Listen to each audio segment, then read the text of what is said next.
Hello everyone, welcome to our channel CareersTalk. My name is Sunesh Sharma and I'm an Agile consultant based in Netherlands. And at CareersTalk, we invite industry experts from around the world to share their real experience with us. So today we are going to discuss 15 Scrum Master scenario-based interview questions shared by one of our community member who recently attended a couple of interviews at LTI Mindtree, Wipro and Cognizant. And to help us, we are glad to have Ashutosh Agrawal with us. He's working as an agile project manager at Capgemini. But before we start, please subscribe to our channel. If you appreciate our quality content, don't forget to hit that like button and please share your thoughts in the comment section. We love to see your comments. And also make sure to check out our exclusive interview questions shared with our silver and gold members. So if you are not yet a YouTube member, you can join at very small fee. Apart from exclusive content, you will also become a part of our discussion group and WhatsApp job community. Okay, enough promotion. Let's move on. All right, let's get started. Hello, Ashutosh. Thank you for joining us today. Over to you, Ashutosh. Hi, Sunand. Thank you. It is a privilege to join CareersTalk podcast and to talk with you face to face because I have been listening to this podcast and these videos of yours, and this has helped me a lot in my preparation of interviews. And now I am again coming forward to give something back to the community. So that is a privilege. Thank you for that. We can start our session. Okay, Yeah. wonderful. Okay. So here comes the first question. Pretty common. What do you do as a Scrum Master? So you can describe what are your day-to-day responsibilities, how your day looks like. Okay, so for this question, what I have answered generally, and it has come pretty out well, that as a Scrum Master, I divide that thing into two parts. That because most of the organizations are working in safe environment nowadays, so I tell them that it would be divided in two parts, as in safe, like Scrum Master on a team level and Scrum Master on an art level.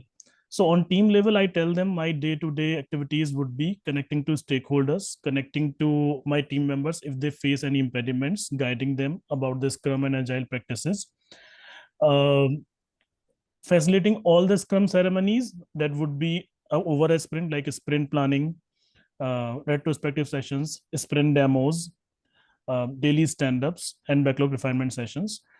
Apart from that, when I talk about safe scenarios like what we do in an art, I tell them that I would be handling the dependencies with other teams in SOS, that is a scrum of scrums for the audience. Then I would be syncing up with other stakeholders. Suppose if there are some dependencies that are not answered in SOS and I have to connect with some product owners, scrum masters out of my team, I will tell them that I will be connecting. I would be doing capacity planning for my team in PI planning. So I would be representing as a facilitator for my team in PI planning also, doing capacity planning, conducting breakout sessions and all these stuff. Then I will tell them that I would also be coaching my team members to align their sprint goals to PI objectives, so that like if they are working in a safe environment, they should be able to you can say able to align those sprint goals wonderfully with the PI objectives, so that they could be in sync with art. Okay. Yeah, over to you, Sunil. That's it. Okay, thank you. So you mentioned about PI planning, right? So let's say your organization is planning the next PI with multiple agile teams. So is it possible for you to explain step by step how you would prepare, how you conduct, and how you're going to do a follow-up on a PI planning? So how you're going to manage all these risks, dependencies, and commitment? Yeah. So, let me start with pre-PI planning phase, because most of the answer givers or most of the people miss that you can say pre-PI planning phase, and I have cut it down to a short form that I want to give it to the community. That is MESCO. I call it pre-PI planning. Short form is MESCO. M for any Miro or mural board that your team is going to play with at the time of PI planning. You will make sure that the board is in place it should be handy, and your team should be able to use that board. It should not be like that you step into PI planning and nobody knows how to use that board. Second is E. E is for epics. You make sure that your epics are aligned. If like it may be possible, like some of the epics would be there in your, if you are moving from one PI to another PI. So there should be some clarity of epics to your team, or at least you and product owner should be discussing on what epics should be taken into the PI planning. What is the agenda? Second is S. Oh, sorry. Third is S. S is sprints. I make sure that all my sprints are created into the mural board or the Miro board that we are using for collaboration in PI planning. And those sprints should also be created in Jira, whatever tool we are using for management. Mostly industries are using Jira. So I would take an example of Jira, that your sprints should be created there. Then C is capacity planning. Your capacity planning should be in place before you step into the PI planning. Let it be a guesstimate, because sometimes we are not able to predict the emergency leaves and so on. But yes, tentative capacity should be there. O stands for the older epics. Older epics means that some epics that drag from one PI to another PI. Then again, you have to check that whatever has been completed and what we need to complete and should be prioritized that in the coming sprints or not. So that is a short form that I have made as a pre-PI planning abbreviation, MESCO, to remember this answer. Then moving to actual PI planning, these are the prerequisites of PI planning. And then when we move into the PI planning, we start with a kickoff from business team, where business stakeholders tells us about the business functionalities they are expecting for a quarter. Those business functionalities make the basis of discussion for product management team and the architectural teams. Then product management team tells us the functionalities they want to inculcate within the quarter. Suppose if they want to design an app of online food delivery, then they would be inculcating some payment check-ins, some like payment gateway, security of payment gateway, how how we communicate with all the restaurants and hotels, how the customer will be getting the discount. So all these functionalities, the list would be there, and they will be broken out into smaller functionalities later on in breakout sessions. But yes, for an example, I just gave an example of food delivery app. So this would be the basis of again a discussion where architectural team would tell us what technologies, what backends, what you can say connections or infrastructure. I would say infrastructure storage we would be using in terms of technical terms. Then this business functional and technical base would make the basis of maybe 8 to 10 prioritized features that would be discussed along with all of the teams of art in a common meeting. And then along with our PO, we would discuss that, and we will go into the breakout sessions. Like each team would be going into the breakout sessions. They would be breaking those features into smaller stories, smaller functionalities that maybe those smaller functionalities may be containing one or two stories later on Jira, but these would be broken down or decomposed into smaller functionalities. We would be giving a guesstimation also, that okay, if we are a mature team and we know that for a particular capacity our velocity is this much, we would be giving a rough estimation of story points also. But yes, this story point estimation would be revised at the time of sprint planning. But for the sake of prediction and clarity that how much work we can take, we would be doing that. After 1 day or 1.5 day of this breakout sessions going on, we would be taking a review from the management team for our breakdown of the stories. Apart from that, parallelly, we would be when we were planning about about the stories, we would be figuring out the risk and dependencies. I would firstly talk about the dependencies. So dependencies, what we do generally on the Miro or mural board that we are using, we call out the dependencies for different teams. Say my team is A, so if I'm dependent on team B, C, D, and so on, and mark it with a color code: red, green, or amber. Red being that is not being addressed, green that is being addressed, or we see that it is a smaller dependency that can be addressed. Amber means that it is something in between. It is not burning, but it is not being addressed. And risk, we use Rome technique. Again, like if there is a risk, we would like to categorize is on the basis of Rome: resolved, accepted, owned, and mitigated.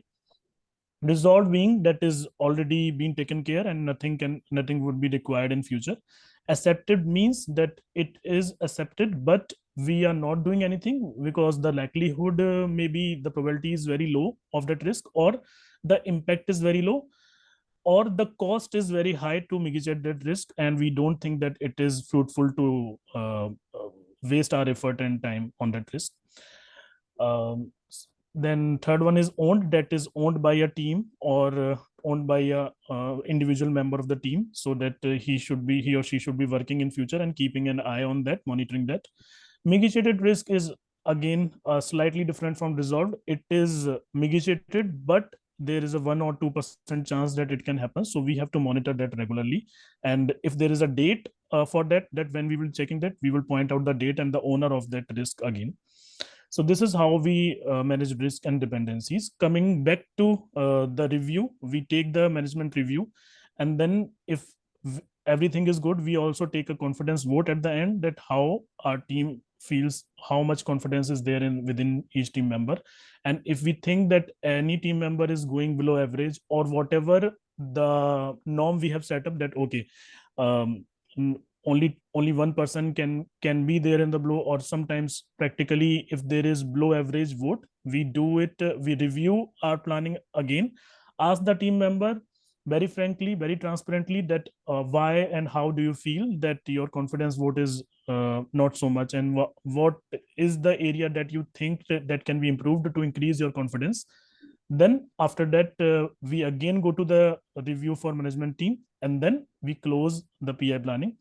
After PI planning, we set up, we finalize, or maybe the final stage of this PI planning would be setting up the PI objectives. Mostly 70 to 80% should be committed objectives, that we see that okay, these are the committed objectives that will be agreed by team members and the stakeholders. Uncommitted PI objectives, I would say that we see some risk are there, but we want to develop it with the time, or we want to develop it when we finish all of the PI objectives within the quarter and we have some buffer time, we can look upon that. So this is how PI planning works for me. Over to you, Sunil. Wonderful, Ashutosh, for that detailed explanation. So that's good. Okay, so you mentioned so many things. I have just a small follow-up question, that how you as a Scrum Master calculate your team capacity at team level, at program level. Okay, so I would say that there are different methods for capacity planning. If the team is following a pattern, I would like to follow this pattern, but personally my pattern is take the mandates. Support my team, I would take an example of 10 team members, and my sprint is of 10 days. So 10 team members for 10 days equal to 100 mandates, like 100 working days. 10 team members and 10 mandates. Then if suppose two persons are on vacation for 3 days, 2 into 3 6, then I would be cutting down 6 days from my 100 days. That comes out to be 94 days. Suppose there is one public holiday for all of the team members, so 1 into 10, again 10, so that would be minusing 10 again, so 94 minus 84, so 94 minus 10 is 84. So 84 man days is my capacity. In some teams or many of the industries also calculate this capacity into hours. So I would again extend this calculation, 84 man days into the working hours. That would be, suppose 8 working hours. So 84 into 8, I'm not doing the calculation, but it would be coming around something So in the industry practice to take 8 or sometimes it's 6 or Sometimes 8, 5. sometimes it is 8.5, sometimes it is 9, but yeah, mostly we take an 8, but I have not considered focus factor. I will be coming to that. So it is like, it is the actual hours, not the real productive hours. But yes, like if we want to take real productive hours, we would be taking again a focus factor of 80%, like cutting down 20% from this actual capacity for day-to-day scrum ceremonies, day-to-day ad hoc request, day-to-day calls. So I would be cutting them down. Some people, like I can say that some people cut it down at the initial stage. They don't take 8 hours, they directly take 6 hours. That they have cut it down around 20% of time. So the calculation is basically same. Either you cut down that time in the scrum ceremonies initially, or either you cut down that time at the end as a focus factor. Yeah, over to you, Okay. Sunil. Okay, that's good. Great. Thanks, Ashutosh. So, friends, I hope you are enjoying this session. We are halfway through our session, and I request you to please take a moment to hit like button. If you're not subscribed, please do so. Take a moment. We're just taking a pause so that you can hit a like and subscribe. Okay, now that you have liked and subscribed, let's move on to our next question. And next question is regarding velocity. So it's a little tricky question. So why do we calculate velocity if we have a capacity in a PI plan?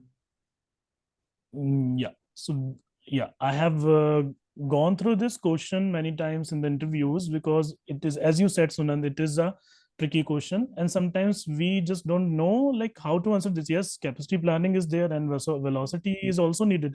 So how I have answered, and it has gone very, very well, that capacity and velocity planning both are needed, because capacity gives us the actual hours for the predictability. But yes, if we are a mature team and we know that, okay, if we are um, for 500 hours, for an example, for 500 hours, if my team is delivering around 45 to 50 story points, and in one of the sprints my capacity is only 400 hours, then I would be uh, in a predictive phase that my team would be delivering around 36 to 40 story points. So that is a unitary method that we are applying. So yes, this is not a hard and fast tool, and we are, as a scrum master, we are not imposing our thoughts that, okay, in 500 hours you people are delivering 50, now in 400 hours you have to deliver 40. No, that is not the scene. But yes, for the predictability sake of it, or you can say to get a rough idea of predictability, we do the velocity. We take into account the velocity in the PI planning. But yes, this velocity can differ because we are not really pointing the hours exactly to the story points. That is a bad practice. Though if the team is not very mature, we sometimes tell them that, okay, you consider one day of work as a one story point sometimes in practical scenarios. But yes, we are not directly, that scrum also doesn't suggest that you should be pointing those hours directly to the story points. So that is how we should not be doing. But yes, there is always a predictability in the mind as a scrum master, that how much my team can take up the work, so that they should not feel burned down also. Like, it is not like that all I only want them to work, I also want them to save from burning out. So there should be a uh, guesstimation of predictability. So that is why velocity planning is also necessary. Yeah, done. Thank you. Okay, that's good. Okay, so let's talk about some of the dependencies. So if you can share how you are going to manage dependencies in your previous organization or in your previous project in a safe environment, that will be great. If you can share a couple of scenarios and the dependencies which you have find out and how you are going to overcome those dependencies. Yeah.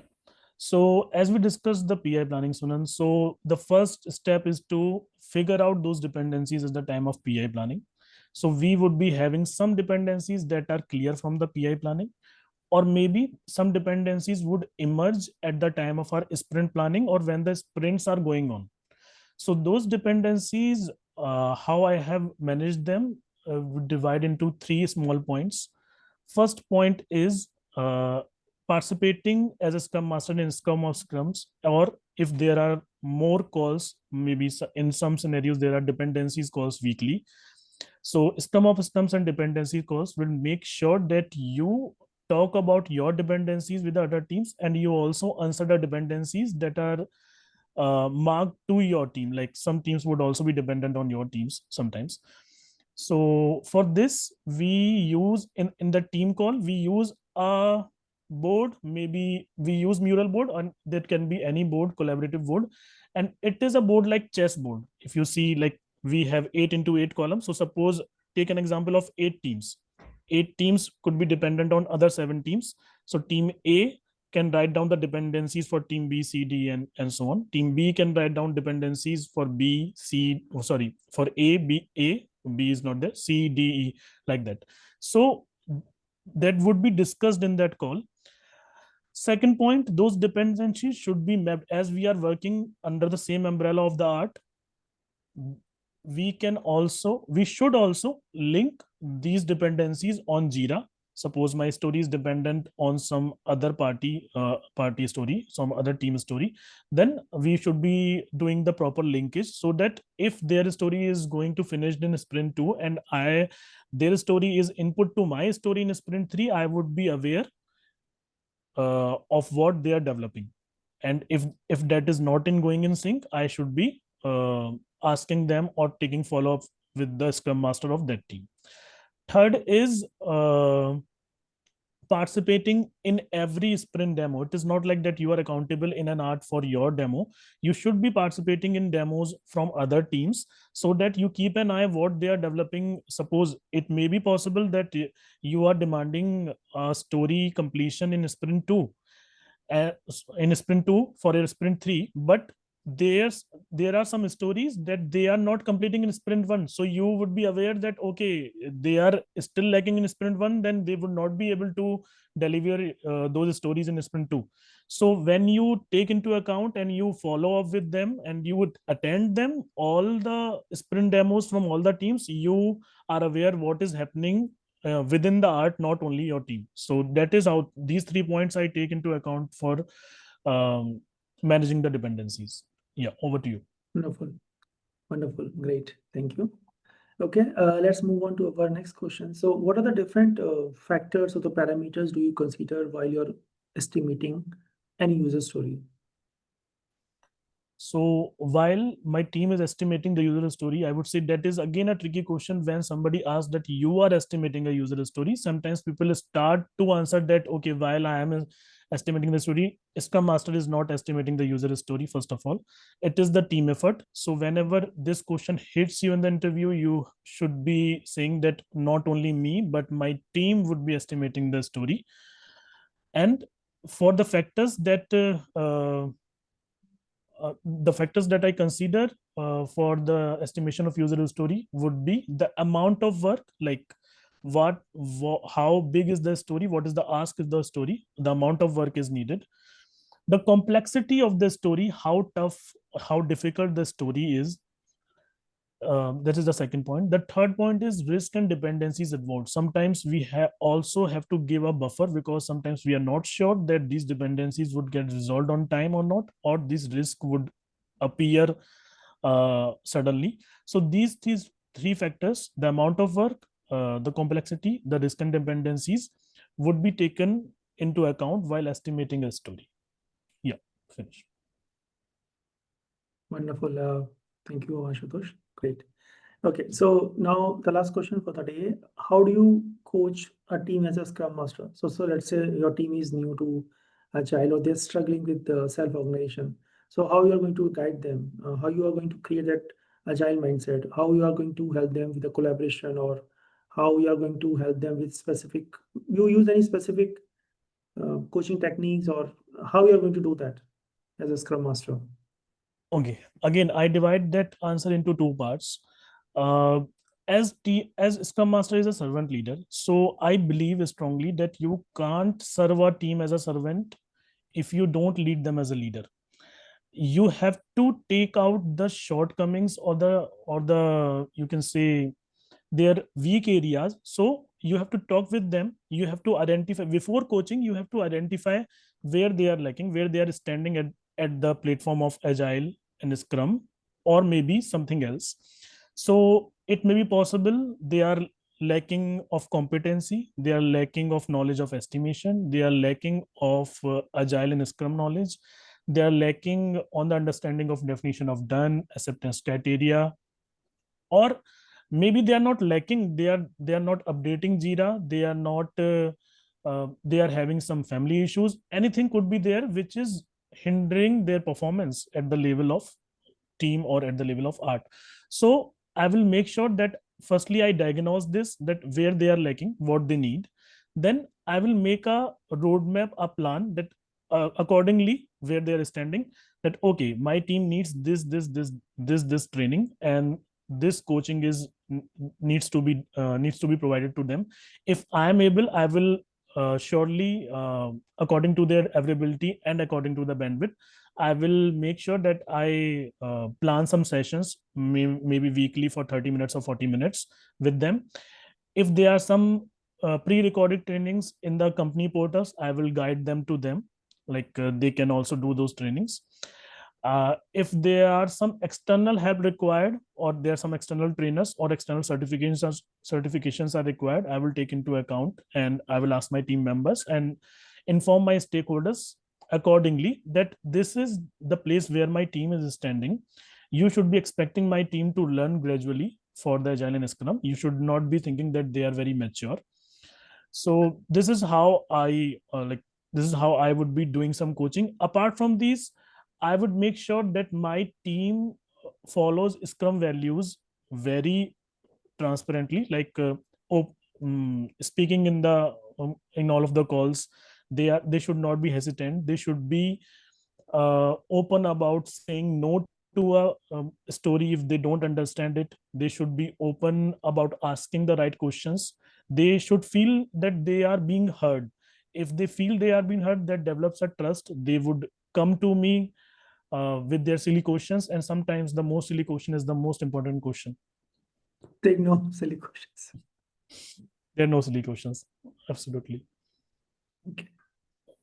Great. Wonderful, Ashutosh. I think we are good for this. I think we are already crossed half an hour session. So thank you. Thank you all of you for joining us today's session, and we hope you found it helpful and informative. And if you enjoyed the session, please don't forget to like and subscribe. Second part coming soon, so don't miss that. We hope to see you in our next session. Until then, take care. This is Sunan Sharma signing off along with Ashutosh. Thank you. Bye. Thank you, Ashutosh. Thank you. Thank you, Sanad.